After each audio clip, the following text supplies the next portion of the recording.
Sugar और blood pressure high हो गया था मेरा। डायबिटीज डायग्नोज हुआ। और क्या शुगर भी है तुम्हारा? डायबिटीज भी मुझे है सिंस 2005। मन में ये सवाल उठ रहा होगा कि नेत्र रक्षक शीर्षक में डायबिटीज के बारे में क्यों बात की जा रही है। डायबिटीज का आंखों से क्या संबंध है। हम इस विषय में जागरूकता की तरफ बढ़ रहे हैं और यह जागरूकता का पहला कदम साबित हो सकता है। हम एक ऐसे दौर से गुजर रहे हैं जिसमें दुनिया में करोड़ों लोग डायबिटीज नाम के एक घुसपैठिए से जूझ रहे हैं और इसके साथ ही एक अनजाना रोग छाया में छिपा रहता है, डायबिटिक रेटिनोपैथी। डायबिटीज और डायबिटिक रेटिनोपैथी की जोड़ी किस तरह से घातक बन जाती है, इसी स्थिति को गहराई से जानने की यात्रा में हमारे साथ शामिल रहें ताकि नेत्रहीनता और इसके कारणों पर अंकुश लगाया जा सके।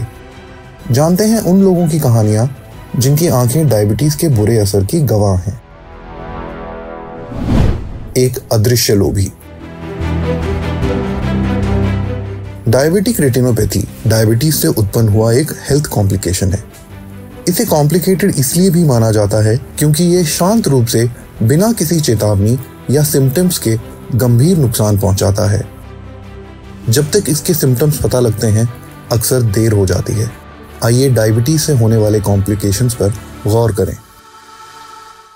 डायबिटिक रेटिनोपैथी तब होती है जब लंबे समय तक डायबिटीज या ब्लड शुगर लेवल बढ़ा रहता है और रेटिना में मौजूद नाजुक ब्लड वेसल्स को नुकसान पहुंचाता है। समय के साथ ये ब्लड वेसल्स लीक हो सकती हैं या ब्लॉक हो सकती हैं, जिससे दृष्टि हानि हो सकती है। यह था एक छोटा सा एक्सप्लेनेशन डायबिटीज और डायबिटिक रेटिनोपैथी के संबंध के बारे में। डायबिटीज से आंखों, किडनीज, नर्व्स और हार्ट को नुकसान होने का खतरा बढ़ जाता है।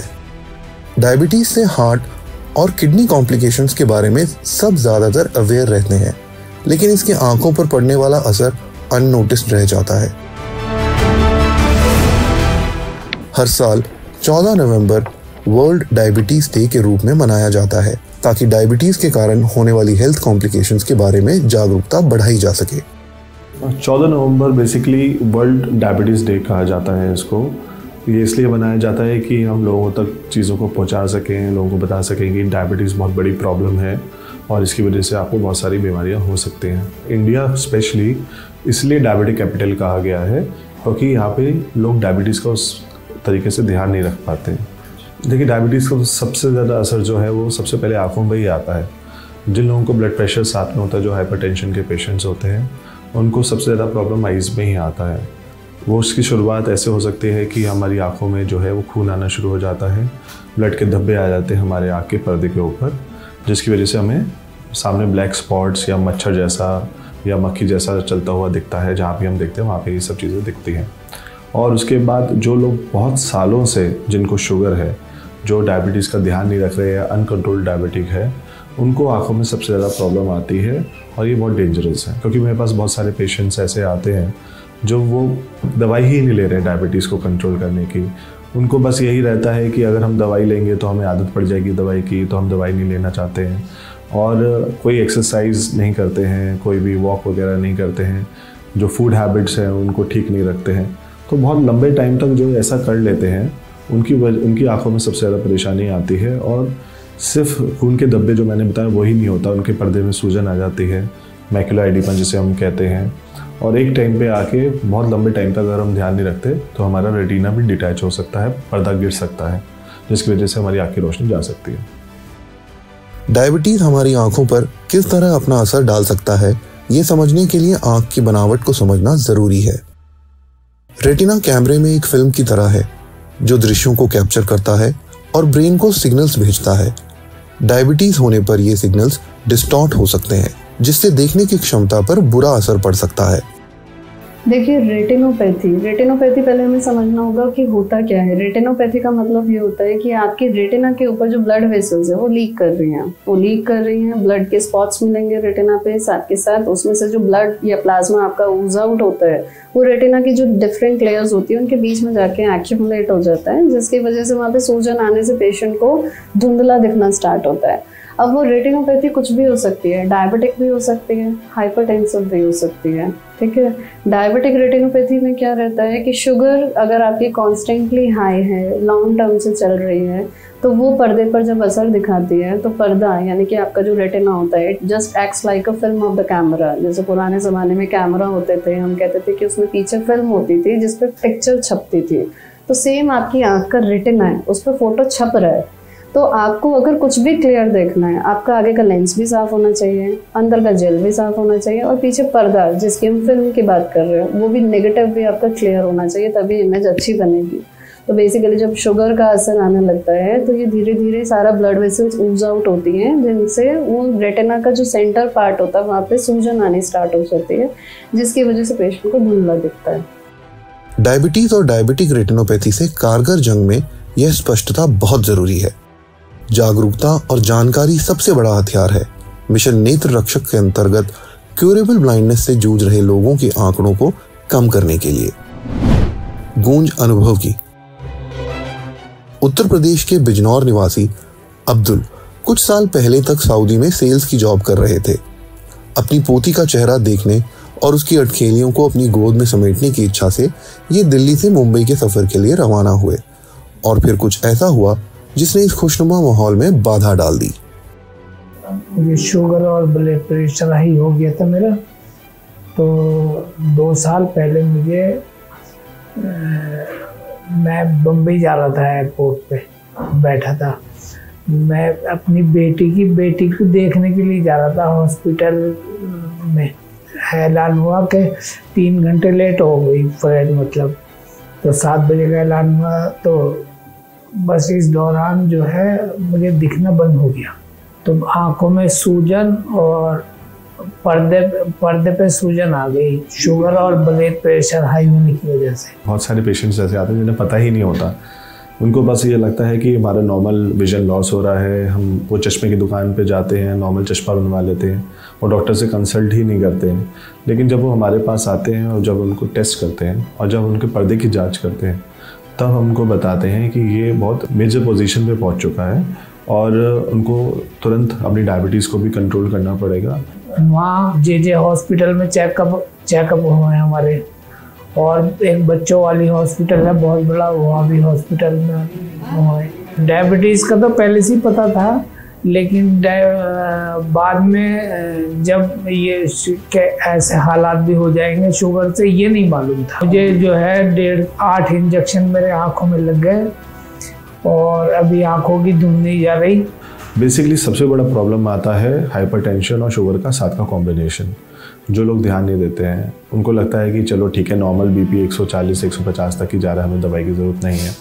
लेकिन जो हाई डायबिटिक होते हैं उनका कभी भी बीपी बढ़ने की वजह से ब्रेन हैमरेज हो सकता है, ब्रेन स्ट्रोक हो सकता है। जो आई में मैं हैमरेज की बात कर रहा हूँ, जिसे हम विट्रस हैमरेज कहते हैं। तो हमारी जो ब्लड वेसल्स जो खून की सप्लाई लेके पर्दे पे जाती हैं, उसमें रैप्चर हो जाता है, वो फट जाती हैं बीपी बढ़ने की वजह से, और जिसकी वजह से ब्लड आ जाता है। और वो रात को आदमी बिल्कुल ठीक सोता है, लेकिन सुबह उठता है तो उसे कुछ भी नहीं दिख रहा होता, वो कम्प्लीटली ब्लाइंड हो जाता है। मोबाइल से पता चला कि डॉक्टर बासु हॉस्पिटल जो है यहाँ पे बहुत बेहतरीन इलाज है आँखों के पर्दे का। अब मैं जो है बेहतरीन हूँ और इंशाल्लाह आप लोग से भी मैं ये दरख्वास्त करता हूँ कि आयुर्वेदिक इलाज कराएं। डॉक्टर बसु आई हॉस्पिटल में रोज पेशेंट्स का आना जाना लगा रहता है। सब अपनी आंखों के इलाज के लिए आते हैं। कुछ मरीज हैं जिनकी आंखें कैंसर की वजह से खराब हुई, कुछ चोट और कुछ एक्सीडेंट से। लेकिन कई मरीज ऐसे भी हैं जिनकी आंखों की रोशनी डायबिटीज और डायबिटिक रेटिनोपैथी की वजह से जा रही है। हमारी मुलाकात होती है पानीपत से आई कंवलजीत कौर से, जो व्यापार से जुड़ी हैं। कंवलजीत अखबार पढ़ने का शौक रखती हैं। किसी की सलाह से इन्होंने डॉक्टर बसु आई हॉस्पिटल की तरफ रुख किया और अपने इलाज के बाद अब वे पूरी तरह से संतुष्ट हैं। आइए जानते हैं उनकी कहानी उन्हीं से। मेरे 2 बेटे हैं, एक एक्सपायर हो गया। बिजनेस है हमारा, स्ट्रेस की वजह से हुआ था। लेकिन जब अब हमें पता चला 6 महीने पहले, तो इनके हमारे रिश्तेदार में हैं, उन्होंने हमें बताया कि ऐसे वहाँ दिल्ली में हैं, वो दवाई देते हैं, ड्रॉप देते हैं आयुर्वेदिक। तो फिर हमने कहा चल हम देखते हैं। फिर हम जहाँ पे आए तो मैंने जब 1 महीना ही ड्रॉप्स डाले तो मेरे को थोड़ा इम्प्रूवमेंट लगी। जो मैं पहले बिल्कुल स्पेक्स के बिना पढ़ नहीं सकती थी न्यूज़पेपर, अब बिना स्पेक्स के पढ़ लेती हूँ। कई बार जब नीचे या ऊपर देखती हूँ थोड़ी एक लाइन है जो थोड़ी सी जहाँ से डैमेज है आई, बस वहाँ से थोड़ा सा दिक्कत ब्लैंक थी बस। हाँ नहीं, मैंने अपने मेरे ब्रदर के बच्चे हैं उनको भी है, मेरी सिस्टर है नागपुर में, उनके बच्चों को भी प्रॉब्लम है, मैंने उनको भी बोला है। तो वो कहते कि आप पहले ठीक हो जाओ फिर हम करेंगे इलाज। एलोपैथी पे इतना फर्क नहीं पड़ा था, वो तो ऐसे के वैसे का वैसे ही था। तो इसके साथ हमें फ़र्क पड़ा है आयुर्वेद से। देखिए, स्ट्रेस की वजह से हमारा हाइपरटेंशन जो होता है वो ऊपर नीचे जाता है, बीपी ऊपर नीचे जाता है। स्पेशली मैंने जो बताया जो डायबिटिक केसेस है उनमें जो लोग स्ट्रेस ज़्यादा लेते हैं तो उनका बीपी बढ़ने के चांसेस ज़्यादा होते हैं, जिसकी वजह से जो है उनकी आइज़ में प्रॉब्लम आती है। और डायबिटीज़ की वजह से कैटरेक्ट भी बनता है। जो अर्ली कैटरेक्ट आ जाता है बहुत सारे लोगों में, वो डायबिटिक भी बहुत बड़ा एक रीज़न है। सो मोतियाबिंद और काला पानी, ये दोनों चीज़ें जो डायबिटिक पेशेंट्स होते हैं उनमें जल्दी आती हैं और उनको परेशानी जल्दी होती है। कंवलजीत कौर इलाज के बाद आज खुद को बिना चश्मे के अखबार पढ़ने और बाकी परेशानियों से लड़ने में सक्षम पाती हैं। आज आलम यह है कि ये आयुर्वेद के गुणों का अपने प्रियजनों में खूब प्रचार करती हैं और आयुर्वेद चिकित्सा अपनाने की सबको सलाह देती हैं। उपचार पद्धति। सौभाग्य से मेडिकल साइंस में हो रही प्रगति डायबिटिक रेटिनोपैथी से जूझ रहे लोगों के लिए ट्रीटमेंट्स के कई ऑप्शंस प्रोवाइड करती है। लेजर थेरेपी, इंजेक्शंस और अन्य उपचारों का मकसद डायबिटिक रेटिनोपैथी से जूझ रहे व्यक्तियों में विजन को स्थिर करना और सुधारना है। हालांकि डायबिटीज मैनेजमेंट के माध्यम से डायबिटिक रेटिनोपैथी की रोकथाम सबसे अच्छी रणनीति है। डायबिटिक रेटिनोपैथी चरणों में बढ़ती है। प्रत्येक चरण पर ध्यान देने और हस्तक्षेप की आवश्यकता होती है। अगर हम लोगों को जनरली लोगों को ऐसा लगता है कि वो सिर्फ लेज़र या इंजेक्शंस या सर्जरीज के थ्रू ही अपनी आइज़ को मैनेज कर सकते हैं, तो मैं ये कहना चाहूँगी कि आप आयुर्वेदिक दवाइयों के द्वारा भी अपनी आँख को आगे के लिए भी सुरक्षित रख सकते हैं। और अगर आपके आँख में पर्दे में सूजन है, कैटरेक्ट है या लेज़र कराने की आपको नौबत आ रही है, तो मैं तो ये बोलूँगी कि आप हमारे पास एक बार आके ट्रीटमेंट लीजिए। This is quite I would say कि अफोर्डेबल है as compare to other पैथीज़।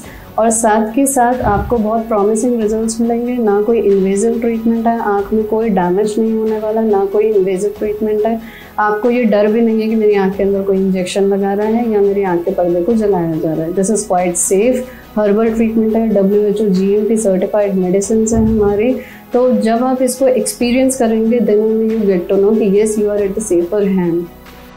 Surprises सबको अच्छे लगते हैं, लेकिन यही सरप्राइजेस जब सेहत में आते हैं तो शॉक बन जाते हैं और कई तरह की परेशानियां छोड़ जाते हैं। आप इन परेशानियों से खुद को बचा सकते हैं और उसका सीधा सा सॉल्यूशन है आंखों और ब्लड शुगर का रेगुलर चेकअप। दबे पैर आने वाली ये परेशानियां आपको आर्थिक संकट में भी डाल सकती हैं। क्या आयुर्वेद इसका किफायती सॉल्यूशन बन सकता है? जानते हैं अगले भाग में।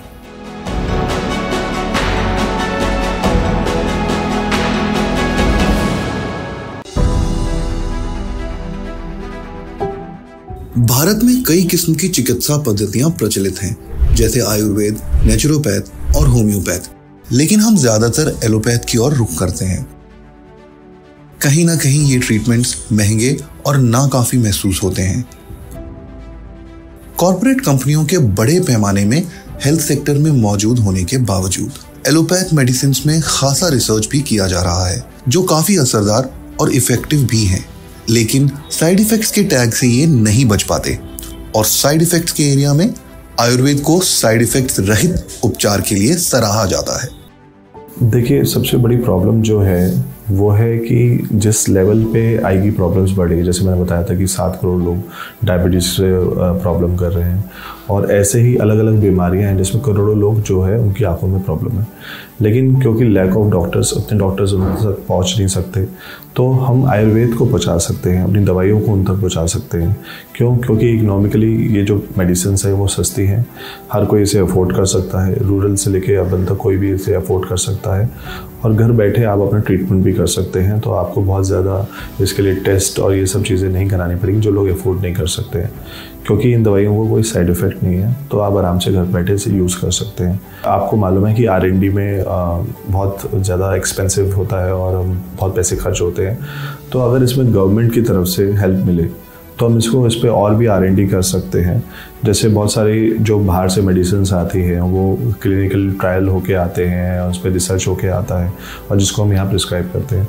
तो ऐसे ही अगर आयुर्वेद पे जो रिसर्च है वो बहुत अच्छे लेवल पे हो और गवर्नमेंट हेल्प करे तो हम इंडिया ही नहीं पूरी दुनिया की ब्लाइंडनेस को ठीक कर सकते हैं। और इससे हमारे जो इकोनॉमिकल जो पैसा आएगा बाहर से और जो हमारे हिंदुस्तान में सस्ता इलाज होगा, तो इससे बहुत फ़ायदा मिलेगा लोगों को और हमारी सरकार को भी बहुत फ़ायदा होगा। बरेली स्थित doctor Basu eye hospital Delhi में क्यों? जानते हैं इस कदम के पीछे के कारण और चुनौतियों को।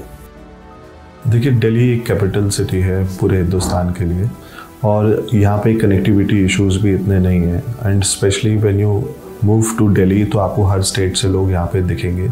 तो जो हमारा रिसर्च एंड डेवलपमेंट था, जो क्लिनिकल ट्रायल्स थे अलग अलग पेशेंट्स पे, अलग अलग बीमारियों पे, तो वो यहाँ पे इजीली हमें अवेलेबल हो जाता है अपने डेटा को मेंटेन करने के लिए। तो इससे हमें पता लगता है कि किस उम्र के लोगों में ज़्यादा रिजल्ट्स आ रहे हैं या फिर किस बीमारी में ज़्यादा बेटर रिजल्ट्स हैं, और जो रिच स्टेट्स हैं वहाँ पे क्या जो प्रॉब्लम्स ज़्यादा हैं डायबिटीज़ को लेके या कैटरेक्ट को लेके। तो इसलिए हमारे लिए बहुत ईजी था डेटा को कलेक्शन करना। एंड स्पेशली अगर हम बात करें तो अगर बरेली सिटी की बात करें या छोटे शहरों की बात करें तो आयुर्वेद के ऊपर इतना भी फोकस नहीं है वहाँ पे। और यहाँ पे आने के बाद एक तो ये होता है कि आयुर्वेद से हम ठीक कर रहे हैं बीमारियाँ जो आँखों की है, तो इसलिए गवर्नमेंट का भी एक फोकस आता है कि आयुर्वेद से चीज़ें ठीक हो सकती हैं। तो इस चीज़ को आगे बढ़ाने के लिए स्पेशली जो चीज़ हम कर रहे हैं वो और कोई नहीं कर रहा है, और हमारी इस चीज़ में मोनोपोली है कि बिना ऑपरेशन हम रेटिना को भी ठीक कर रहे हैं और मोतियाबिंद को भी ठीक कर रहे हैं। तो बड़े स्टेट में आने से इस चीज़ का फ़ायदा तो मिलता है। हेल्थ सेक्टर में भारत की पारंपरिक चिकित्सा विधियां और एलोपैथ की मॉडर्न साइंस से लैस अप्रोच, दोनों को समान अवसर मिलना बेहद जरूरी है। स्वस्थ भारत, विकसित भारत की करवट, इन सभी के तालमेल से ही भविष्य में आने वाली चुनौतियों का सामना कर पाएगा। पौराणिक विद्या को logical reasoning, empirical evidence, research और साइंस को शामिल करना एकमात्र दिशा है। डायबिटिक रेटिनोपैथी की प्रगति से इरिवर्सिबल आई डैमेज हो सकता है, इसलिए इसका समय पर पता लगाना और उपचार बहुत जरूरी है। कुछ ऐसे सिम्टम्स अगर आपको भी हैं तो तुरंत चेकअप जरूर कराएं। वो उसकी शुरुआत ऐसे हो सकती है कि हमारी आंखों में जो है वो खून आना शुरू हो जाता है, ब्लड के धब्बे आ जाते हैं हमारे आँख के पर्दे के ऊपर, जिसकी वजह से हमें सामने ब्लैक स्पॉट्स या मच्छर जैसा या मक्खी जैसा चलता हुआ दिखता है। जहाँ भी हम देखते हैं वहाँ पे ये सब चीज़ें दिखती हैं। जागरूकता, अर्ली डिटेक्शन और active diabetes management diabetic retinopathy के खिलाफ हमारे सबसे बड़े हथियार हैं। इस खतरे के खिलाफ अब एकजुट होने का समय आ गया है।